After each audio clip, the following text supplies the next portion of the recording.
I was sitting in the oak-paneled room of my aunt's lawyer's office when the door swung open. My parents, two ghosts from a past I had buried, walked in, smiling like wolves. "Sweetheart," my mother purred, as if the last 10 years had never happened. My father put a heavy hand on my shoulder. "We're your guardians. We'll help you manage everything." I didn't flinch. I let them bask in their performance. Because they thought they had walked into a game they already won. They had no idea I had rewritten the rules. 10 years ago, I was 15 when they left me at a train station with a torn suitcase and $40. They said they needed a fresh start. I wasn't included in that vision. My Aunt Evelyn found me sitting on a bench, rain dripping down my face. She took me in, fed me, clothed me, gave me a home. She wasn't just my savior, she became my family. Meanwhile, my parents lived comfortably off lies, debts, and favors. I never heard from them again, not until Evelyn died last month and her will surfaced. Suddenly, they remembered they had a child. The signs of betrayal were obvious the moment they reappeared. They didn't come to mourn Evelyn, they came for her wealth. I saw it in the way my father's eyes lingered on the word estate, how my mother leaned forward at $3 million. I didn't let them see the disgust boiling under my calm expression. Instead, I started planning. They thought I was still the abandoned child they discarded. They didn't realize Evelyn had taught me patience, foresight, and the art of silence.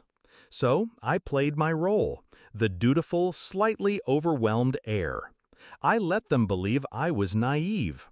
I let them whisper about guardianship and control. What they didn't know was that Evelyn anticipated their greed. She had prepared for it, and so had I. The day of the will reading, the lawyer cleared his throat. Per the last testament of Evelyn Harrow, her estate, valued at $3 million and the residence on Hawthorne Hill, will be inherited in full by her sole beneficiary, her niece. I kept my face unreadable while my parents exchanged triumphant glances. My mother's hand squeezed mine under the table, like we were suddenly a team again. That was the first act of their downfall. Then the lawyer continued.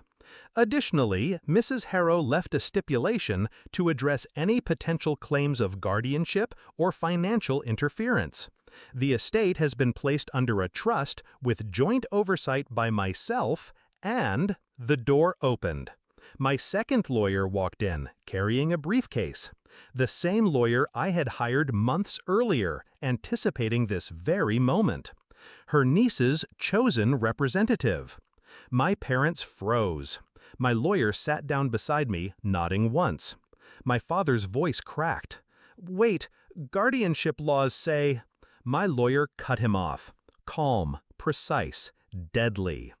"Guardianship laws don't apply. Your daughter is 25, an independent adult.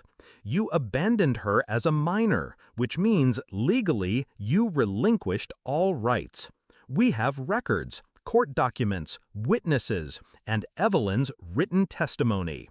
The blood drained from their faces. I leaned forward, finally breaking my silence. "You left me, remember? At that train station, 10 years ago. You don't get to play parents now." My mother tried to recover, her voice brittle. "We were young, we made mistakes, but we can fix this, together." I shook my head slowly. "No, you don't get to fix this. You don't get to touch this. Not the house, not the money, not me." My lawyer slid a folder across the table. Inside were restraining orders already filed, barring them from contacting me or attempting to access the estate. "Any violation," my lawyer said smoothly, "will result in immediate prosecution. And considering your outstanding debts and fraud history, prison isn't a far reality." Their hands trembled as they skimmed the papers. That was the second act of their downfall. The third act was mine. I reached into my bag and placed an envelope on the table. My father opened it, and I watched his face collapse. Inside were copies of emails, texts, and loan records, proof of every scam, every unpaid debt, every crime they had committed in the last decade. "I didn't just plan to keep what's mine," I said. "I plan to make sure you never use me again." "The authorities already have copies. By the time you leave this office, investigations will begin." They sat in silence, pale, trembling, small, exactly how they had left me years ago. When they finally left, their smiles long gone, I felt no guilt, only release. Evelyn had once told me, "The best revenge isn't loud, it's quiet, it's undeniable, it's survival." My parents thought they could walk back into my life and take everything, but I wasn't the abandoned child anymore. I was the heir, the strategist, the survivor. And as I walked out of that office, the weight of the house and the fortune behind me, I realized the truth. Revenge doesn't always need fire. Sometimes